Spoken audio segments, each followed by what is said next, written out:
آیت نمبر 76 وضرب اللہ مثلا، اور اللہ نے ایک مثال بیان کی ہے، رجلین، دو آدمیوں کی، احدہما، جن میں سے ایک، احد ایک، ہما ان دو میں سے، جن میں سے ایک، اب کم گونگا ہے، لا یقدر، وہ نہیں قدرت رکھتا، علی شیء، کسی بھی چیز پہ، وہ نہیں ہے قادر کسی بھی چیز پہ، وہو، اور وہ، کل، بوجھ ہے، علی مولاہ، اپنے مالک پہ، اینما، جہاں بھی، یوجہ، وہ بھیجے، ہو، اس کو، کون بھیجے؟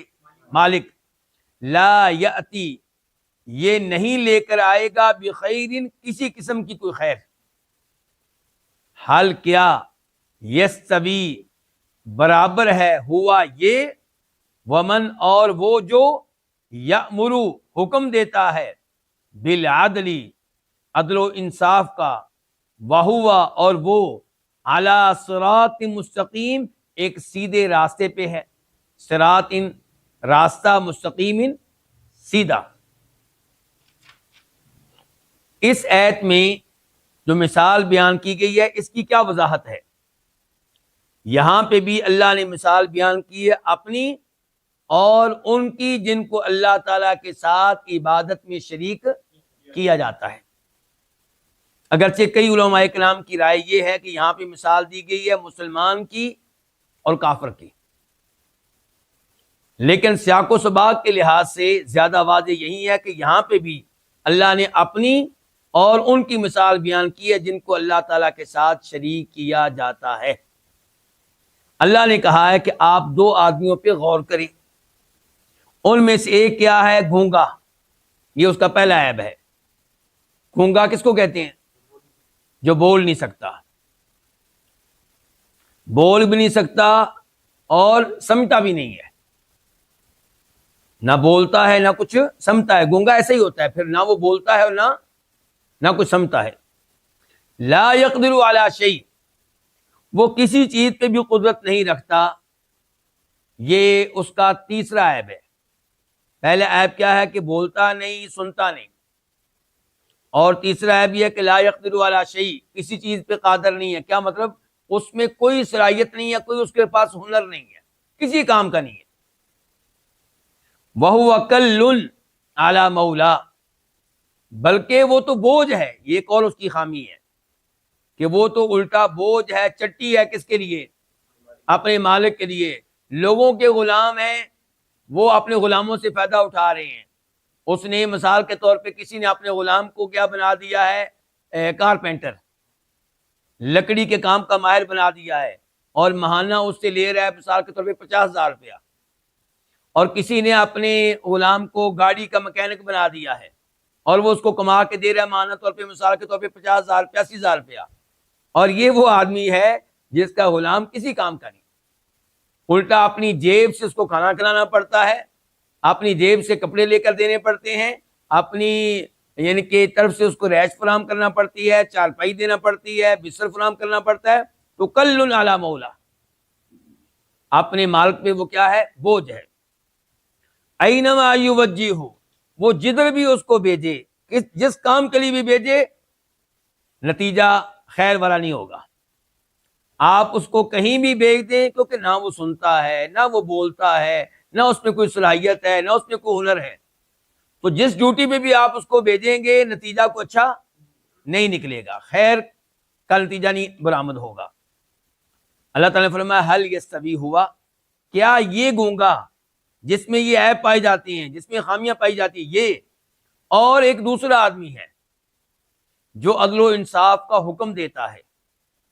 عدل و انصاف کا حکم دیتا ہے، اس کا مطلب ہے کہ بولنے والا ہے، گفتگو کرنے والا ہے اور سننے والا ہے، تبھی تو اس کے پاس علم آیا ہے۔ اس کا مطلب ہے کہ وہ بولتا بھی ہے، سنتا بھی ہے، اور کئی چیزوں کی صلاحیت رکھتا ہے، اس لیے تو حکم دے رہا ہے، لوگوں کو عدل و انصاف کی ترغیب دے رہا ہے۔ وَهُوَ عَلَىٰ صِرَاطٍ مُسْتَقِيمٍ، اور وہ سیدھے راستے پہ ہے، یعنی کہ اس غلام کی طرح نہیں ہے کہ جس کو آپ جہاں بھی بھیجیں گے تو نتیجہ اچھا نہیں نکلے گا، بلکہ یہ صراط مستقیم پہ ہے، صلاحیتیں ہی صلاحیتیں ہیں۔ تو کیا یہ دونوں مرد برابر ہو سکتے ہیں؟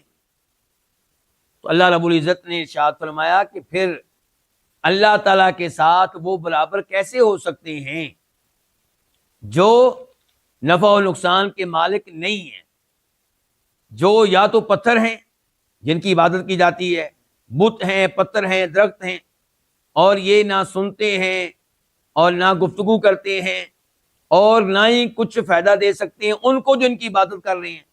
الٹا عبادت کرنے والوں کو ان کا خیال رکھنا پڑتا ہے، اگر عقل کام کرتی ہو تو یہ اپنے پجاریوں کے اوپر بوجھ ہیں۔ یہ ان کے پجاری جو ہے وہ ان کی آ کے صفائی کرے گا، وہی ان کو تراشے گا، وہی ان کی حفاظت کرے گا، وہی ان کو ان سے بچائے گا جو ان کو توڑنا چاہتے ہیں۔ تو مکمل طور پہ یہ بوجھ ہیں۔ اور ایسے ہی وہ بزرگ جو قبر میں جا چکا، ان کے بارے میں اللہ نے کیا بتایا کہ آپ ان کو اپنی آواز نہیں سنا سکتے، تو ان کے ساتھ بھی کوئی تعلق نہیں، اور وہ فائدہ بھی نہیں دے سکتے، نفع و نقصان کے مالک وہ بھی نہیں ہے۔ ان کی قبر کا بھی خیال ان کو رکھنا پڑتا ہے جو ان کی عبادت کرنے والے ہیں، ان کے مزار کا، ان کے دربار کا، ان کا پورا سسٹم سنبھالنا پڑتا ہے۔ تو الٹا ان کو یعنی کہ قبر والے کا خیال اور بت کا خیال وہ رکھ رہا ہے جو عبادت کرنے والا ہے، اور اگر کوئی ان کے دائیں بائیں مجاور بن کر بیٹھ گیا ہے، پیر بن کر بیٹھ گیا ہے، تو اس کو بھی کھلانے والے کون ہوتے ہیں؟ مرید۔ وہ مرید جو ان کے پاس آتا ہے اس لیے کہ ہمیں رزق دو، ہمیں جاب چاہیے، وہی آ کے ان کو کھلا رہا ہے۔ رزق مانگنے کے لیے آیا ہے تو فیس دے کر جائے گا، 100 روپیہ 1000 روپیہ کچھ نہ کچھ دے کر جائے گا۔